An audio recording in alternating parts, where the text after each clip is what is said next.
नमस्कार दोस्तों, मैं जतिन आपका बहुत बहुत स्वागत करता हूं क्रिप्टो मनी मंत्रा के एक नए वीडियो में।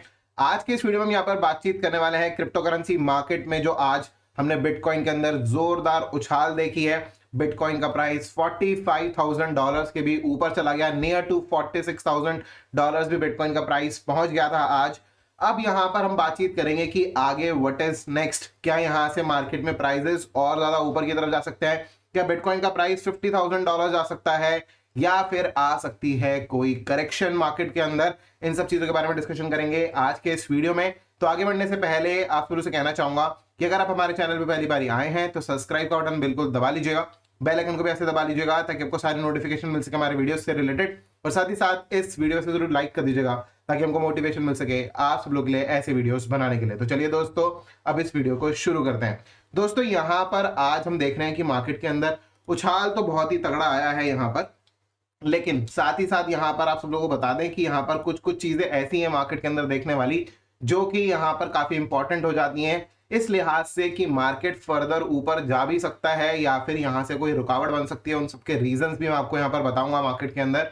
तो यहाँ पर फटाफट से पहले चलेंगे हमारे कंप्यूटर स्क्रीन पर, जहां पर हम बिटकॉइन के चार्ट पर चलेंगे और देखेंगे कि क्या एग्जैक्टली दिख रहा है मार्केट में यहाँ पर।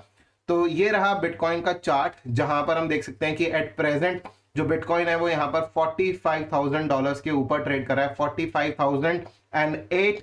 और अभी धीरे धीरे करके अगर मैं पिछले 1-1.5 घंटे की बात करूं तो मार्केट में हमने यहाँ पर जो है वो एक गिरावट देखने को मिल रही है हमको। पिछले 1-1.5 घंटे के अंदर मार्केट नीचे की तरफ आ सकता है। इस चीज के इंडिकेशंस मैं आपको सुबह से ही हमारे टेलीग्राम चैनल पर दे रहा था, ये सारी चीजों के लिए कि मार्केट नीचे की तरफ आ सकता है। लेकिन इसकी वजह क्या है, सबसे पहले जान लेते हैं चार्ट्स के ऊपर।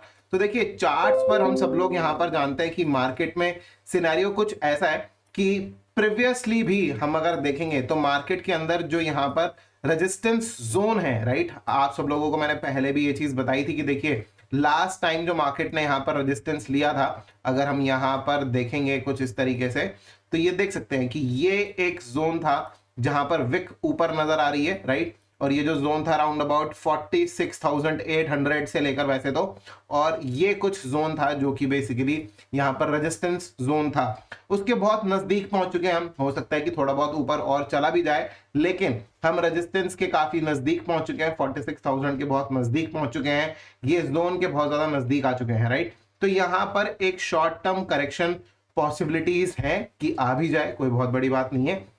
साथ ही साथ अगर हम यहाँ पर गूगल पे जाएंगे और लिखेंगे crypto funding fees, right, crypto funding fees, funding rates या funding fees, whatever that is, जो भी उसमें लिख सकते हैं।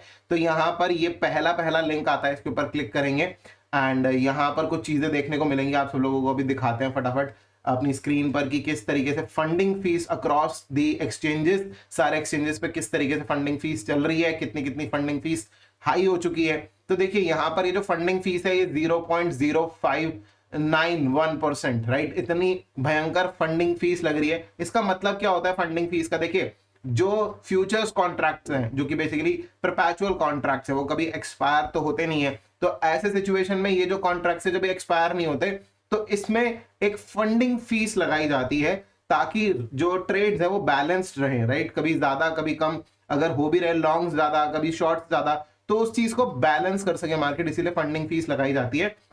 तो जितने ज्यादा लॉन्ग्स हो जाते हैं मार्केट के अंदर, जब लॉन्ग्स ज्यादा हो जाएंगे तो ये पॉजिटिव में फंडिंग फीस बहुत ज्यादा हो जाती है। तो जब ज्यादा फंडिंग फीस हो जाती है मतलब कि लॉन्ग्स वालों को वो फंडिंग फीस पे करनी पड़ेगी। तो ऐसी सिचुएशन में वो हर 8 घंटे में इतनी फंडिंग फीस 0.059% जो है वो यहां पर वो फंडिंग फीस पे कर रहे हैं अपनी पोजीशन साइज के, जो इतना परसेंट जो है वो हर 8 घंटे में पे कर रहे हैं। नॉर्मली कितना होता है? 0.01 इज नॉर्मल, राइट, उतना तो लगभग जो है दैट इज नॉर्मल, उतना तो पे करना ही पड़ता है 8 घंटे में। लेकिन ये जो है ये 5-6 गुना वाली जो फंडिंग फीस है, जो बहुत ज्यादा इनसेन लेवल पर बढ़ जाती है। किसी किसी कॉइन में तो 0.1% हो चुकी है, राइट, XRP में देखेंगे तो 0.06, डॉज में देखेंगे 0.07, राइट। तो काफी ज्यादा फंडिंग फीस हर किसी कॉइन के अंदर एक्सचेंजेस पे, ऑल ओवर द एक्सचेंजेस यहां पर नजर आ रही है। इसका मतलब क्या है कि जब ज्यादा पैसे देने पड़ेंगे उस पोजीशन को होल्ड करने के लिए,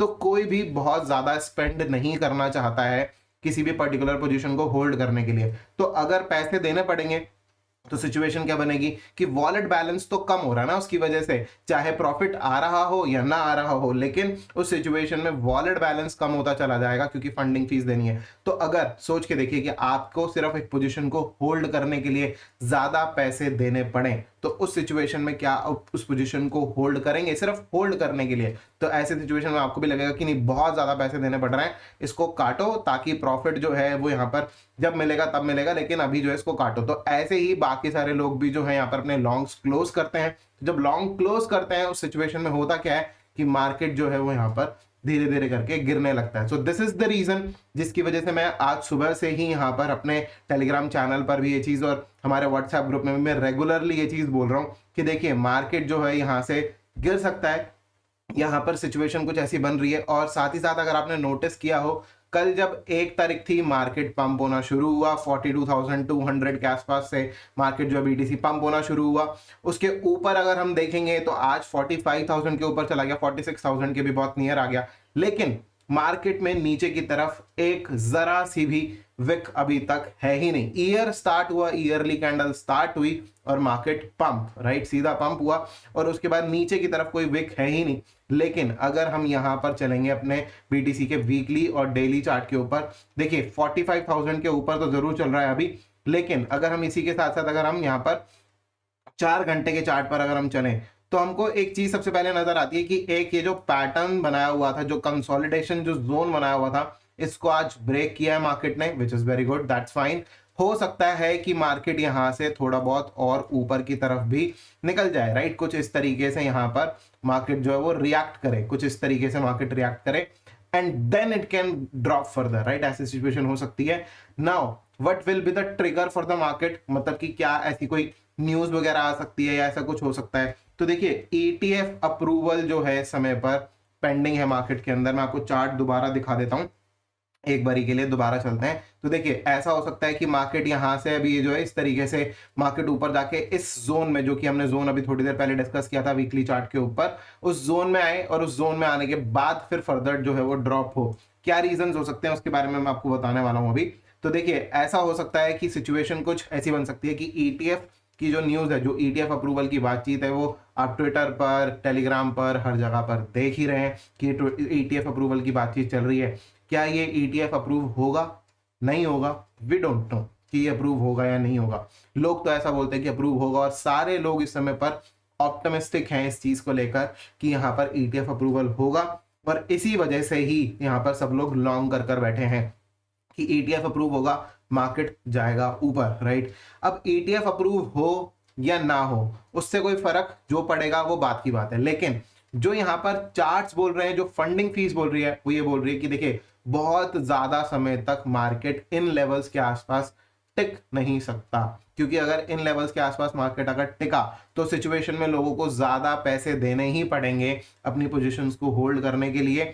तो बेटर ETF अप्रूवल तो जब होगा वो उनके लिए होगा जो एक्सचेंज, जो ETF जैसे ब्लैक रॉक ने अप्लाई किया है, राइट, तो वो उनके लिए फायदे की बातचीत है। ऑफ कोर्स हमारे लिए भी अच्छी बात है कि यहाँ पर जो ETF अप्रूवल है वो हमारे लिए भी अच्छी बात है, लेकिन इमीडिएटली क्या उसके ऊपर जो है वो हमें कोई बहुत बड़ा बेनिफिट है? उस समय पर फ्यूचर ट्रेडिंग के ऊपर कोई बहुत बड़ा बेनिफिट है? अगर पंप कर जाए तो ऑफ कोर्स है, लेकिन अगर फंडिंग फीस ज्यादा देनी पड़े और मार्केट में प्राइस जो है वहीं टिका रहे काफी समय तक, तो उस सिचुएशन में हमारा पर्टिकुलर टाइम के लिए तो लॉस ही हो रहा है। तो उस सिचुएशन में ऐसा हो सकता है कि मार्केट फर्दर एक ड्रॉप भी ले ले, चाहे ETF अप्रूव हो, चाहे वो रिजेक्ट हो, चाहे जो भी सिचुएशन बने। ऐसे सिचुएशन में जब फंडिंग फीस हाई हो जाती है और साथ ही साथ रेजिस्टेंस पॉइंट के आसपास पहुंच चुके हैं, तो एक करेक्शन मार्केट के अंदर आ सकता है, इट इज हाईली पॉसिबल। तो ऐसे सिचुएशन में आप थोड़ा सा ध्यान रखिएगा मार्केट में कि क्या कुछ चीजें चल रही हैं। और यहाँ पर मैं आप लोगों को यही बोलूंगा कि यहाँ पर हो सकता है थोड़ा सा सतर्क रहिएगा कि मार्केट जो है वो ड्रॉप ले सकता है। अगर मार्केट अगर ड्रॉप लेता भी है, कहां तक नीचे की तरफ ड्रॉप ले सकता है उसके बारे में बातचीत करते हैं। तो देखिए मार्केट में अगर हम बातचीत करें वीकली चार्ट के ऊपर, राइट, तो हम यहाँ पर ये चीज देख सकते हैं कि मार्केट अगर यहाँ से गिरा, अगर मैं मूविंग एवरेजेस की बात करूं तो मूविंग एवरेजेस के ऊपर मैं यहाँ पर सिर्फ 21 EMA एंड 20 MA को ऑन कर लेता हूं और मूविंग एवरेज लगाते हैं जरा। और इसमें अगर हम देखें कि यहाँ पर ये जो मेनली ये जो जोन है ये कहाँ पर बैठता है, तो हो सकता है कि ये 36,000 या फिर ये नीचे की तरफ 35,000, 34, 36, 35,000 तक भी वीकली चार्ट के हिसाब से नीचे की तरफ गिर सकता है, जो कि हम सब लोग जानते हैं कि देखिए 21 EMA on weekly chart is very important.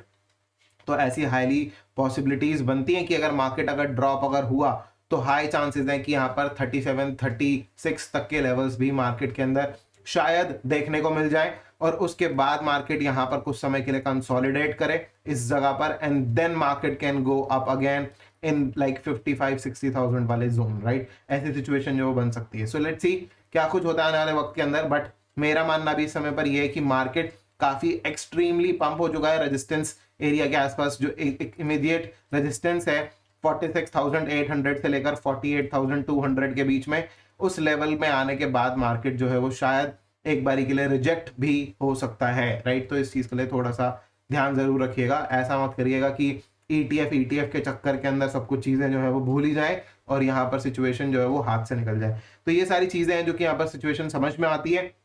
And साथ ही साथ अगर हम बातचीत करेंगे इथेरियम की, तो इथेरियम पे भी आप सब लोगों को याद दिला दें कि देखिए इथेरियम भी अपने रेजिस्टेंस जोन के आसपास पहुंचा हुआ है ऑलरेडी। मैं यहाँ पर आप सब लोगों को दिखा देता हूं, और ये चीज मैं आपको पहले भी दिखा चुका हूं। देखिए वीकली चार्ट है और इथेरियम अपने वीकली रेजिस्टेंस के पास, यहाँ पर हम देख सकते हैं ये रेजिस्टेंस है, clearly support become resistance, resistance become support. ये सपोर्ट एरिया था पहले और यहाँ पर ये रेजिस्टेंस बन गया, जैसे कि बिटकॉइन पर भी पहले हुआ था। हम सब लोग जानते हैं कि देखिए यहाँ पर बिटकॉइन में भी ये चीज हुई थी कि यहाँ पर ये जो था ये सपोर्ट एरियाज थे और यही AC एरिया के आसपास जो है वो यहाँ पर रेजिस्टेंस मिली थी, 2 बारी रिजेक्शन मिली थी। उसी तरीके से यहाँ पर इथेरियम में भी हो सकता है कि यहाँ पर ये जो है यहाँ पर आया है, इथेरियम इसी के आसपास घूम रहा है अभी, और यहाँ पर इस जोन में आने के बाद, ये जोन कौन सा है, 2450 से लेकर 2550 के बीच में ये जो है ये जोन बनता है।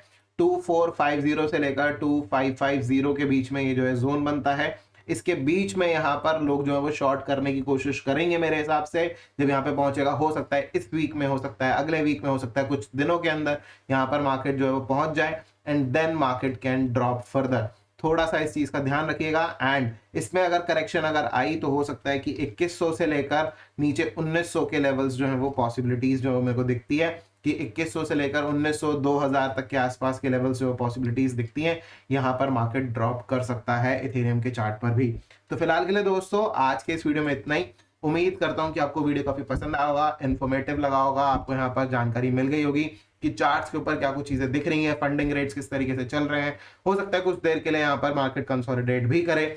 ETF की पॉजिटिव न्यूज आने के बाद मार्केट हो सकता है कि 46,000 47,000 डॉलर्स के रेंज में भी यहाँ पर चला जाए बिटकॉइन का प्राइस, अगर यहाँ पर पॉजिटिव न्यूज आती है तो। और अगर उससे पहले ही यहाँ पर प्राइजेस ऊपर की तरफ चले गए 46,000 47,000 के जोन में, तो ऐसी पॉसिबिलिटीज भी बन सकती हैं कि आने वाले 9 दिन के अंदर जो ETF की न्यूज आनी है, क्या पता अप्रूव हो या रिजेक्ट, आई डोंट नो। सो ऐसे सिचुएशन में आप यहाँ पर थोड़ा सा नजर रखिएगा, न्यूज पर भी, चार्ट्स पर भी, कि क्या कुछ सिचुएशन बनी हुई है। तो फिलहाल के लिए दोस्तों आज के इस वीडियो में इतना ही। वीडियो देखने के लिए आप सबको बहुत बहुत धन्यवाद। जय हिंद, वंदे मातरम।